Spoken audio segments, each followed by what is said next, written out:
বঙ্গবন্ধু শেখ মুজিবুর রহমান শুধু একটি নাম নয়, একটি সংগ্রামের প্রতীক, ইতিহাস সাক্ষী, অবিসংবাদিত নেতা, জাতির পিতা, পৃথিবীর মানচিত্রে যিনি নিজ হাতে এগিয়ে দিয়েছেন লাল সবুজের নিশান।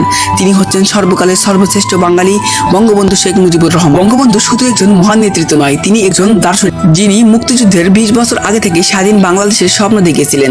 আমাদের বঙ্গবন্ধু এদেশের মানুষের ছিনিয়ে আনা লাল সবুজের পতাকা, একটি ইতিহাস, একটি মহাকাব্য, একটি বাংলাদেশ। আমাদের বঙ্গবন্ধু, যিনি 1971 সাল পর্যন্ত তার দৃঢ় ও বলিষ্ঠ নেতৃত্বের মাধ্যমে আমাদের দিয়ে গেছেন স্বাধীন বাংলাদেশ, যিনি 7 মার্চের 18 মিনিট এক ভাষণে এক আঙ্গুল উঁচিয়ে সারা বাংলাদেশের 7 কোটি মানুষকে শিখিয়েছিলেন মুক্তিযুদ্ধ, স্বপ্ন দেখেছিলেন স্বাধীনতা। স্বাধীনতার পরে ঝাঁপিয়ে পড়লো দেশ গড়ার কাছে। তিনি যখন বাংলাদেশকে আত্মনির্ভরশীল হিসেবে গড়ে তোলার কাছে ব্যস্ত, বিপদগামী স্বাধীনতা বিরোধীদের হাতে প্রাণ দিলেন বঙ্গবন্ধু।